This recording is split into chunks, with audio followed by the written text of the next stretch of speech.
ஒரு சினிமாக்குள்ள நீ டாக்டர் ஆகலாம், இன்ஜினியர் ஆகலாம், முதல்வர் கூட ஆகலாம். அரசியல் அப்படியே முதல்வர் ஆகிட்டியா நீ? என் அளவுக்கு அரசியல் பேசிருக்கியாப்பா நீ? நடிகனுக்கு ரொம்ப பிடிச்சா 3 வருடம் தொண்டையில விட்டு விசில் அடிக்கலாம், நாட கொடுக்க முடியாது.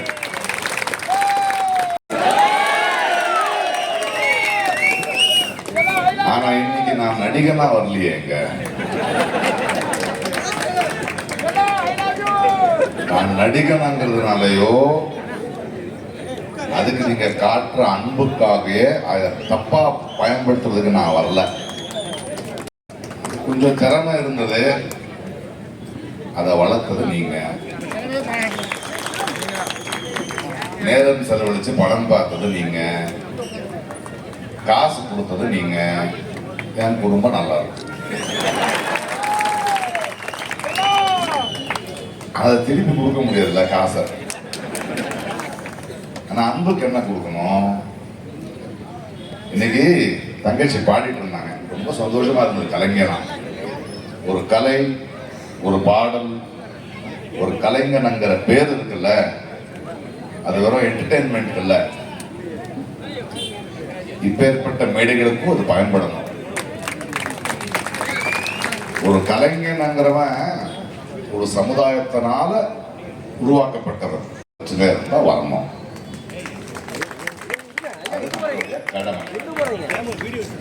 இந்த கடைசி பாட்டு ரொம்ப நல்லா இருக்கு. டபுள் இன்ஜின் சர்க்கார், மோதியும் அதிமுகவும் டப்பா சர்க்கார்.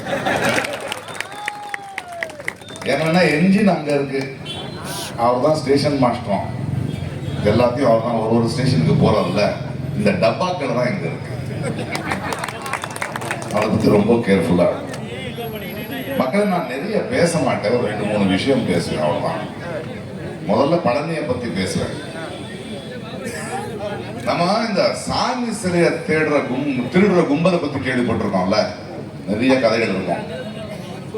இப்போ முருகனையே சாமியே திருடுற கும்பல் வந்திருக்கு. பழனி அவனுக்கு முப்பாட்டம் தான் கதை அடிக்கிறானுங்க. அறிவுல பழனி தமிழ் கடவுள், அதுக்கு கொஞ்சம் வரலாறு தெரியணும், ஆர்கியாலஜி தெரியணும். தெரியல விட்டுருங்க, ஆனா நாங்க கேர்ஃபுல்லா இருக்கணும். இந்த தேர்தல் 3 மாடலுக்கான தேர்தல், அப்படிதான் பார்க்கணும். 1 திராவிட மாடல், 2வது அடிமை மாடல், 3வது சினிமா மாடல். நான் அரசியல்வாதி கிடையாது, நான் எந்த கட்சிக்காரனும் கிடையாது. உங்களை மாதிரி நானும் ஒரு ஓட்டர் தான். நம்ம 2 பேரும் இந்த தேர்தல் என்னன்னு பேசணும். இந்த மாடல்கள் என்ன கொடுக்குதுன்னு பேசணும். திராவிட மாடல் என்ன கொடுத்துச்சு? கல்வி கொடுத்துச்சு. இந்தியாவிலேயே ஒரு மாநிலம் இப்படி இருக்கணுங்கிற பெருமையை சேர்த்துச்சு. மொழி மானத்தை காப்பாத்துச்சு. இப்ப இனம் மானத்தை காப்பாத்துறதுக்கு போராடும். இது திராவிட மாடல். அடிமை மாடல்னா நம்ம தன்மானத்தை, சுயமரியாதையை தூக்கிட்டு போய் மோதி கால் கிட வைக்கும். தேவையா நமக்கு? இவனுங்க எப்படின்னா ஒரு கதை சொல்றவங்களுக்கு, ஒரு பெரிய கிணறு இருந்தது தமிழ்நாடு, ஒரு கிணறுன்னு வச்சுக்கோங்களேன். அதுல ஒரு தவளைகளோட சாம்ராஜ்யம் இருக்கு. தவளைகளோட நல்லா வாழ்ந்துகிட்டு இருக்கு. அவங்களுக்கு நடுவில் ஏதோ மனதாபம் இருந்தாலும் பேசிக்கிட்டு ஒரு மாநிலம் மாதிரி வாழ்ந்துட்டு. அதுல ஒருத்தன் என்ன பண்ணுவான், அடே நான் தான் ஆடுவேன், நான் தான் தலைவன் ஆகுவேன் அப்படின்னு சொல்லுவான். எடப்பாடியோ படப்பாடியோ யாரோ, இல்ல விஜயோ யாரோ. அப்ப தவளைகள் என்ன சொல்லுது, அப்பப்பா அப்படியெல்லாம் திடீர்னு ஆயிட முடியாதுயா, இங்க வந்து நீ இந்த தவளையோட இந்த கிணறு இருக்குல்ல, அதை பத்தி உனக்கு என்ன தெரியும்? இதோடைய தன்மானத்தை காப்பாற்றுறதுக்கு என்ன பண்ணுவேன், எங்களை காப்பாற்றுறதுக்கு என்ன பண்ணுவேன், கல்வி என்ன தருவேன், அதெல்லாம் சொன்னதுக்கு அப்புறம் நாங்கள் தேர்ந்து அல்ல முடியாது, நான் ஆயிடுவேன். அப்படியெல்லாம் ஆயிட முடியாதுயா, கொஞ்சம் உளுந்தாதான் அடிப்பட்டாதான் தெரியும். இல்ல இல்ல கோவிச்சுக்கிட்டு வெளியே போயிடுச்சு. அந்த வெளியே போகும்போது என்னன்னா ஒரே ஒரு ஓட்டை இருக்கும், அது தவளைகளுக்கு மட்டும்தான் தெரியும். உள்ள வர்றதுக்கும் வெளியே போகும். உள்ளூர்காரனை விட்டா வெளியூர்காரனை விட மாட்டோம்ல. தவளை வெளியே போச்சு, அங்க பிஜேபிங்கிற பாம்பு நிக்குது. பார்த்து உடனே சாப்பிட வந்த, ஐயோ என்ன சாப்பிடாத, சாப்பாடு என் கிணறு நிறைய இருக்கு, வழி இல்லடா, எப்படி போதும், நான் கூட்டு போறேன், நீ வந்துட்டு என்ன அங்க தலைவர் நாங்க இருந்துச்சு. அந்த பாம்பை உள்ள எடுத்துட்டு வரானுங்க. இப்போ வேற வர முடியல இல்லைங்க. உள்ள வந்து என்ன நடக்கும், இந்த தவளை மற்ற தவளை, டேய் நம்மளுக்குள்ள பேசி முடிக்க வேண்டிய விஷயம், நம்ம மாநிலம் நல்லா இருக்கணும்டா, வெளியில ஏன்டா இந்த பாம்பை கொண்டு வந்த, அதெல்லாம் முடியாது, இவனை பிடிக்கல, இவன் தான் எதுவும் கேள்வி கேட்கறான், இவனை சாப்பிடு, இவன் மேல இடி கேஸ் போடு, இவன் மேல அந்த கேஸ் போடு, இந்த கேஸ் போட்டு 4-5 பேரை முடிச்சாச்சு. அதுக்கப்புறம் இதுக்கு தெரியாதது என்னன்னா, அதுக்கப்புறம் போன்னு சொன்னா பாம்பு போகாது, இவனையும் சாப்பிட்டு எல்லாரையும் சாப்பிட்டு. இதுதான் அடிமை மாடல். இத பாருங்க, வெக்கம் சூடு சொரணை இந்த அடிமை மாடலுக்கு கொஞ்சம் கூட இல்லை. மகளிர்களை பத்தி அந்த உரிமையை பத்தி ஒரு சட்டம் எடுத்துட்டு வரணும்னு திடீர்னு நேற்று நான் நம்மளுடைய எம்பியை கேட்டேன், எங்க போயிட்டு இருக்கேன், நான் மதுரை வரணும், திடீர்னு கூப்பிட்டு இருக்காரு மன்னர், என்னன்னு போகலாம். அங்க போன அதுக்குள்ள டீலிமிட்டேஷன் பாஸ் பண்றான். அதாவது இது ரொம்ப முக்கியமானது. ஏன்னா இந்த டீலிமிட்டேஷன் பாஸ் ஆயிடுச்சுன்னா 50 ஆண்டு காலக்கு தென்னிந்தியாவுக்கு இருக்கிற பிரச்சனை அரசியல் மாறிடும். மக்கள் தொகையை வச்சு எம்பிகள் அதிகமாக்குறாங்களாம். அதை பத்தி உங்களுக்கு தெரியும். மக்கள் தொகையை வச்சு பெரும்பான்மையை வச்சு நீங்க பண்ணலாமா? பெரும்பான்மை தான் உண்ணானா உண்மை, அதை மேலதான் எல்லாம் தீர்மானிக்கணும்னு அண்ணா அன்னைக்கே சொன்னாரு. அப்ப மயில் இல்லடா பறவை, தேசிய பறவை, காக்கா தான் ஆகணும். உங்களுக்கு பெரும்பான்மை இருந்தா அரசியல்ல ஜெயிக்கலாம், ஆட்சி பிடிக்கலாம், அது வரைக்கும் தான் பெரும்பான்மை. அதுக்கப்புறம் இந்த பெரும்பான்மையை தாண்டி சமத்துவம், சகோதரத்துவம், அதை பத்தி பேசணும். இவங்க பெரும்பான்மை தான் பேசுவாங்க. நான் எதுக்கு சூடு சொரணை இல்லாம பேசுறேன்னா, இந்த எடப்பாடியோ இந்த மற்ற கட்சிகள் இருக்காங்கல்ல, இந்த அடிமை மாடல் தமிழ்நாட்டுக்கு துரோகம் நடந்துகிட்டு இருக்கு. தேர்தல் நேரத்துல எவ்வளவு தைரியம் இருந்தா அவன் பண்ணுவான், வாய் மூடிக்கிட்டு நிக்கிறானுங்க பாருங்க. இந்த மாடல் நமக்கு தேவையா? இந்த மாடல் நமக்கு தேவையா? திருப்பரங்குன்றத்தில் நடக்கிறத பத்தி நான் பேச தேவையில்லை. என்ன நடக்குதுங்க?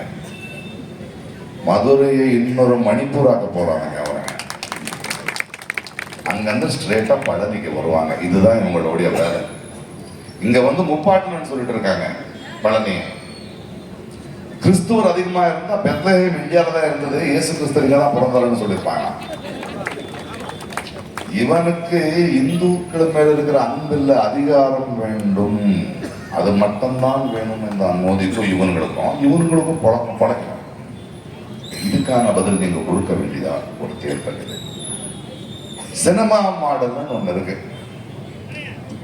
ஒரே சினிமால காசு சம்பாதிச்சிடலாம்ப்பா, பெரிய ஹீரோ ஆயிடலாம், ஸ்டார் ஆயிடலாம். சினிமால ஓகே. ஒரு சினிமாக்குள்ள நீ டாக்டர் ஆகலாம், இன்ஜினியர் ஆகலாம், முதல்வர் கூட ஆகலாம். அரசியல் அப்படியே முதல்வர் ஆயிடுங்க. நீ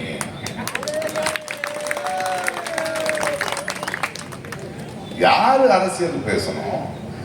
என் அளவுக்கு அரசியல் பேசுறியாப்பா நீ? நீ இத்தனை வருடங்கள்ல தமிழ்நாட்டுக்கோ மக்களுக்கோ மொழிக்கோ தன்மானத்துக்கோ பிரச்சனை வந்திருக்கும் போது வந்து நின்று இருக்கியா? உங்களுடைய உங்க மேல மக்கள் வச்சிருக்கிற நட்பு, அன்பு, திறமைக்கு அரசியல் இல்லை. அதை பயன்படுத்துறீங்க. வெயில்ல கியூ நின்று கட் அவுட்டை போட்டு டிக்கெட்டை போட்டு வீட்டை பத்தி யோசிக்காம வேலையை விட்டு காட்டின அன்பை இப்போ அரசியல் வரணும்னு அதுக்கு பயன்படுத்துவீங்களா?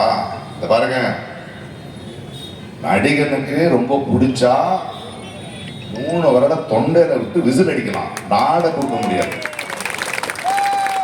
நாட கொடுக்க கூடாது. அரசியல் வேற, சினிமா வேற, அந்த அன்பு வேற, இந்த அன்பு வேற. அதற்கு இறங்கணும், பேசணும். சீமான் பரவாயில்லையா, 10 வருஷமா மக்களை பத்தி பேசிக்கிட்டு இருக்காரு. பெரிய பெரிய நடிகர்கள் அப்படியெல்லாம் ஆகாது. அதை பத்தி இருக்கணும். திராவிடியன் மாடல் வேணுமா? அடிமை மாடல் வேணுமா, சினிமா மாடல் வேணுமா? ஏன்னா அரசியல் யாரை பண்ணணும் அங்கிற ஒரு கேள்வியை நான் மக்கள் கிட்ட கேட்கிறேன்.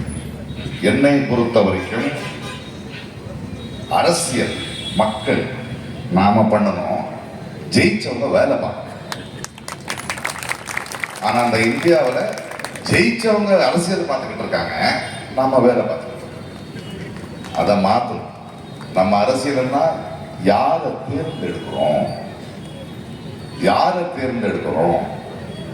இந்தியாவோட அரசியல் என்ன, இன்னைக்கு எதுக்கு தமிழ்நாடு எதுக்கெல்லாம் நிக்குது, அதுக்கு யார், எந்த அணி நம்மளோட நிற்கும், தமிழுக்காக துடிக்கும், அதை யோசிக்கணும். கடைசியா ஒரே ஒரு வார்த்தை சொல்றேன், இது ஏதோ அதிமுக அணிக்கும் டிஎம்கே அணிக்கும் நடக்கிற தேர்தலா இல்ல. விஜய் சொல்ற மாதிரி டிவிகேக்கோ டிஎம்கேக்கோ நடக்கிற தேர்தலா இல்ல. இது ஒற்றுமைக்கும் பிரிவினைக்கும் நடந்த, ஒற்றுமைக்கும் பிரிவினைக்கும் நடக்கிற தேர்தல். தமிழ்நாட்டு மக்கள், தமிழ்நாடு எப்பவுமே இந்தியாவுக்கு ஒரு மாடல் தான் நின்று இருக்கு. எதை திணிக்கும் போது இந்தியை திணிக்கிட்டோம், நீட்டு திணிக்கிட்டோம், எதிர்த்து நிக்கணும். இன்னும் வலுவா நிக்கணும்னா எந்த அணிக்கு ஓட்டு போடணும்னு நீங்க தான் முடிவெடுக்கணும். அரசியல் மக்களான நாங்க செய்ய வேண்டிய நிலைமை வந்தாச்சு. ஒற்றுமையா பிரிவினையா நல்லது நடக்கும்.